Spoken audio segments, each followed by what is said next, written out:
This is Midweek Politics with Dave Pakman.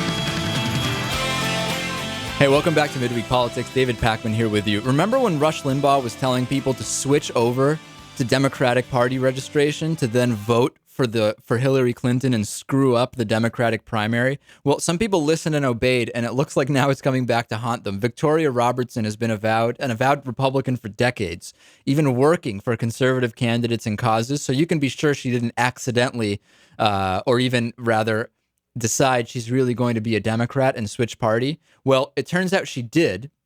And now she is not going to be able to run for re-election to the GOP Central Committee. She was told, you're a Democrat as we speak until the primary. This can't be changed until you get the right box checked.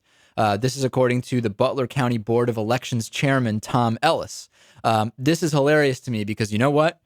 When you start switching just to mess with primaries, you deserve for something like this to happen, don't you? I suppose, yeah. To me, it's hilarious. Why play that game? Exactly. And some are saying, you know what? This is just a coincidence. There's no evidence she really switched exactly for that reason. Well, you know what? Butler County, where she is, made national attention, where people were proclaiming their obedience to Rush, saying, we're going to switch. We're going to do exactly what he said.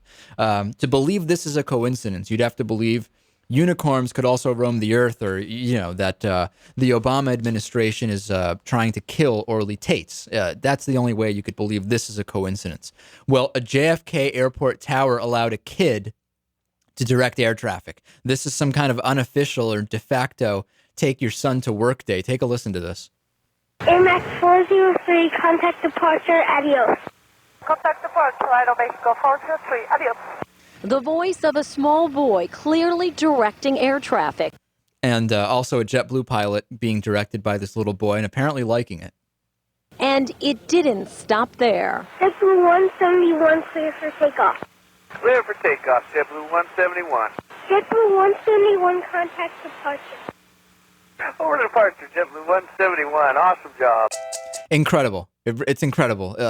And whoever is in question there is not currently controlling planes. So rest assured, if you're flying in the New York area, you don't have to worry about that kid. But who could think that that's a good idea? It's funny, but you're talking about millions of people's lives here, at least tens of thousands.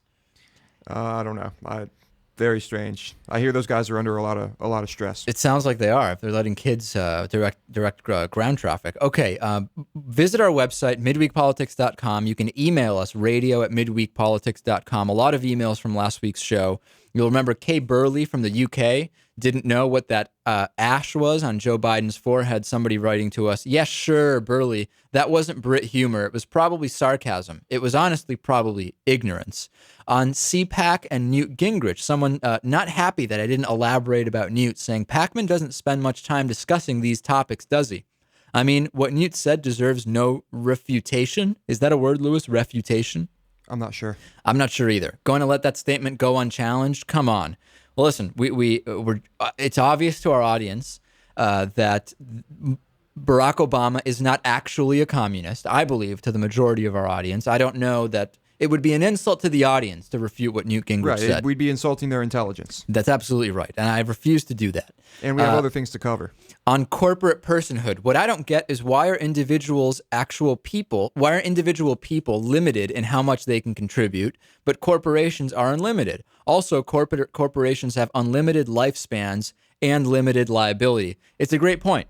To argue that a corporation is a person doesn't make sense for a number of reasons, including that corporations have extra advantages. And also, a law banning corporate contributions wouldn't solve the problem, as some future Supreme Court could just rule that law unconstitutional. Okay, that's a possibility. On Scott Brown and the Austin plane crash. The guy who crashed his plane was a disturbed individual, lost in his own mind, far from rationality or logic. There have been many conservatives trying to capitalize on his actions, but when it turned out he pushed communist ideas, they pulled out fast. The madman had an excuse. He was broken. People capitalizing on the tragedy do not. And we received other emails, people being critical that Scott Brown wasn't really capitalizing. I think he was. Thanks for listening. I'm David Pakman. Check out our website, midweekpolitics.com. We'll see you next week.